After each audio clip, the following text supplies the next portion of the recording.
Chwilio am bencampwr y Bustych Ifanc I ni ar hyn o bryd ynghylch y gwartheg a Berwyn ac Elin Hughes yn gwmnifio hyd. Mae Luke Bowen, y beiriad, wedi cael bore prysur iawn a'r gwaith yn parhau nawr gyda y dosbarth yma.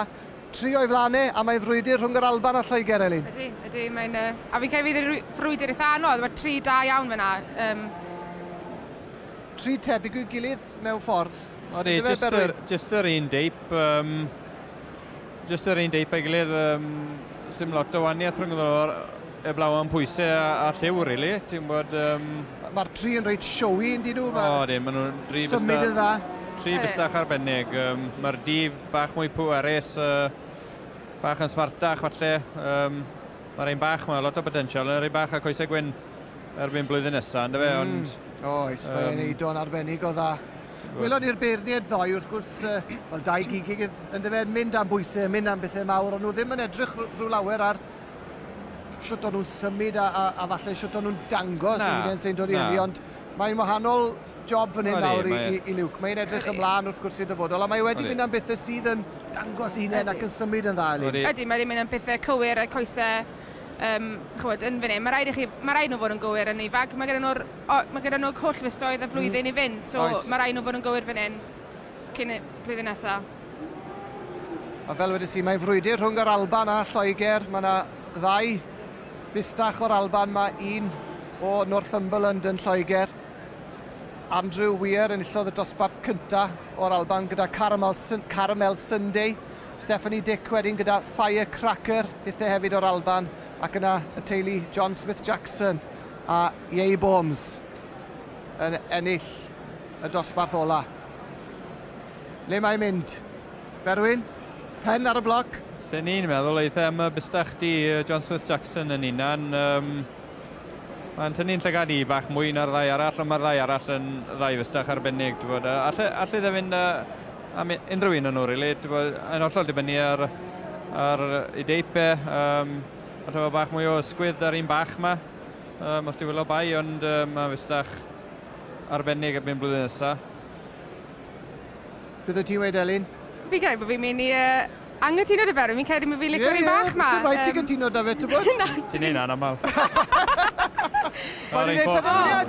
A ni'n rai yn long. Hwna fe. A bystach bach neis i fod yn deg. Hollol difau.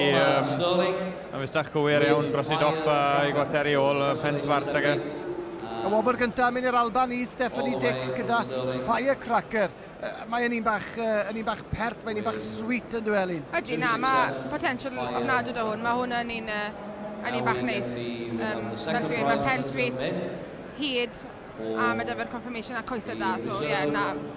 Ac yn sefyll yn dda, mae'n dangos un yn y dda. Ydy, arbennig. A mae bwysau fed o'n rhydrwm, dyle fe gadw at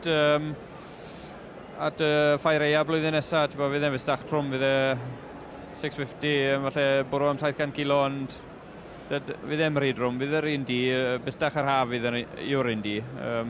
Eith e'r rhydrwm o fyny ymlaen, sy'n ni'n meddwl. Chwilio am gilwobr, mae'r beirniad erbyn hyn. Ie. A'r cwestiwn mawr, pwy sy'n mynd i fynd â hi nawr yn adran y Bustych Ifanc? A cofiwch, mi fydd Firecracker yn mynd mlaen nawr i Pencampwriaeth y Bustych Ifanc yn erbyn yr Heffer. A tybed siwr eithi yn mynd i brwydyr yw i honno, mynd i fod rhwng Cymru a'r Alban yn dyfe. Heffer, Pabo, Llyr Hughes, Limosans, Sir Fôn, Pabo Lims fel mae'n cael ei galw yn dyfe yn Sir Fôn. Yr Heffer hynny yn erbyn yr bystach o'r Alban.